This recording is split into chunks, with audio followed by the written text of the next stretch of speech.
So here's another section of the book about the watcher and the decider. Sometimes we identify ourselves with our awareness, our ability to notice our experience, or our agency, our ability to make decisions. It feels as if we exist in the midst of our experience, receiving sensory information from the outside world and from our internal states, which together form a kind of movie in the brain. We observe and experience these sensory inputs. The self, we assume, is what watches the movie. In response to our evaluations of these sensory inputs, we decide on some course of action, and then we act. It's as if within us there's an observer slash experiencer slash decider. The problem is, no structures in the brain and no measurable activity taking place in the brain correspond to these assumptions. There is no central area of the brain that observes, experiences, and makes decisions. And much of what happens in the brain happens outside of consciousness. Susan Blackmore, in her book 10 Zen Questions,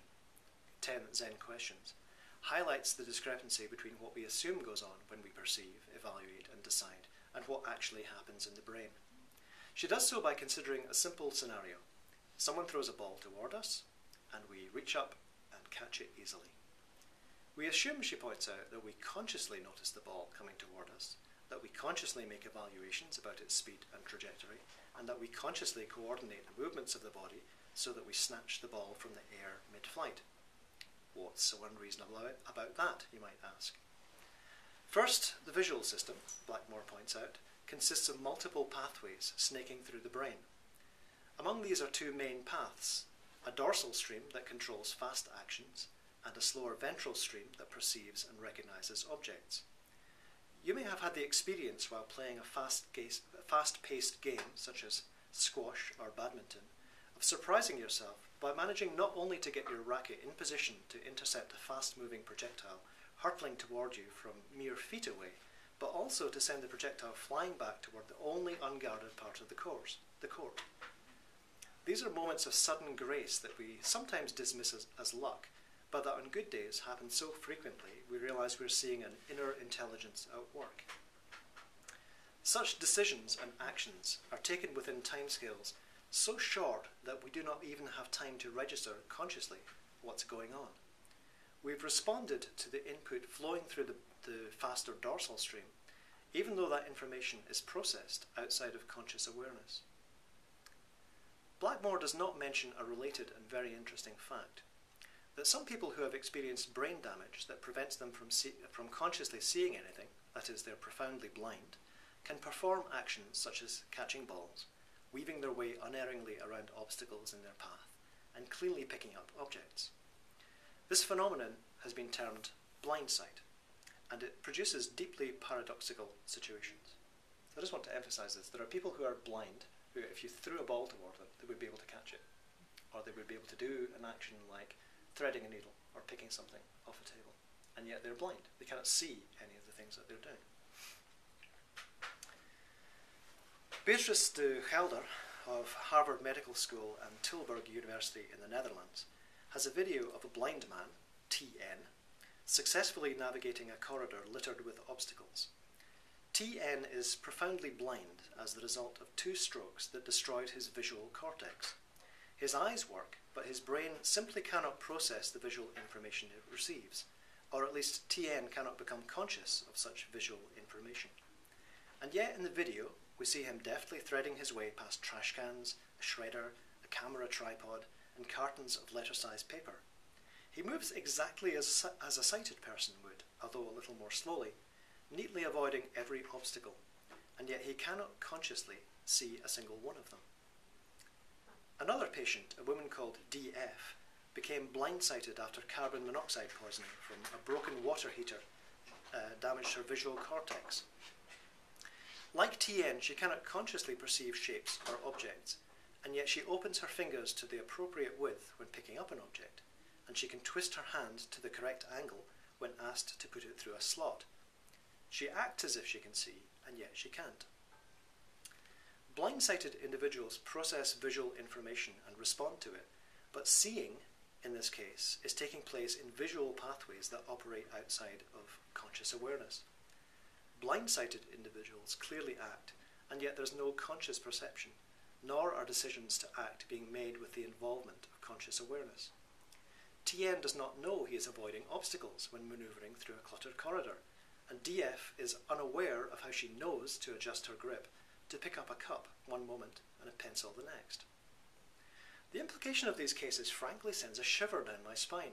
We're so used to thinking of our conscious self as having the functions of observing and deciding on actions, that it's a shock to realise the extent to which observing and acting can take place with no conscious involvement. We're back to the inner zombie, the stranger within me who takes care of the driving while I'm busy being mindful. We think we are in control, but presumably the mechanisms that allow TN to manoeuvre through a cluttered corridor, or DF to accurately grasp an object she cannot see, operate in the rest of us too. We too respond to visual information being processed in channels of a brain not accessible to conscious awareness. We just don't notice that this is going on. We're caught up in the grip of the delusion that the conscious mind is in fact running the show. So, I hope you find that as fascinating as I do. And it is really quite spooky. You think about it. I mean, we're always doing things like walking down the road and side-swerving somebody who's in our way, and making sure that we don't walk into parking meters and this kind of thing. And we assume that we're doing all these things consciously. But if your visual cortex was destroyed, and yet the pathways in your brain that can process information unconsciously are left intact, you could still avoid all of these objects and sidestep people without even knowing that they're there. It's very strange. It's very odd. I think all of this is evidence that our assumptions about the nature of the self as a conscious agent are, well, questionable, to put it mildly. Our concept of the self is generally rather simplified and inadequate. It's a lot more mysterious than we think it is.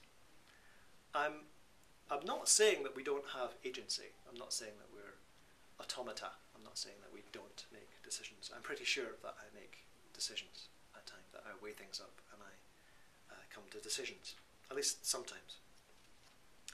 But a lot of the decisions that we make, even quite complex ones, I mean, you think driving is a fairly complex activity. You have to be trained how to do it.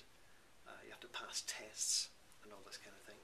Although these decisions that we're making are fairly complex, a lot of the time they're not very conscious. A lot of the decisions that we're making are completely unconscious. So who exactly is making them? It's more strange. When I watch my experience and observe thoughts and feelings and actions coming into being, and when I let go of the ingrained assumption that it's me who's doing this, that there's some kind of little person inside of myself called a me who's evaluating all this and making all these decisions. When I let go of these assumptions, I'm left with the realization that I simply don't know where they come from. It's quite mysterious. It's like watching somebody else's actions, almost. It's almost like watching somebody else acting. As I say, I don't necessarily know what I'm going to say next, in much the same way that I don't know what you're going to say next.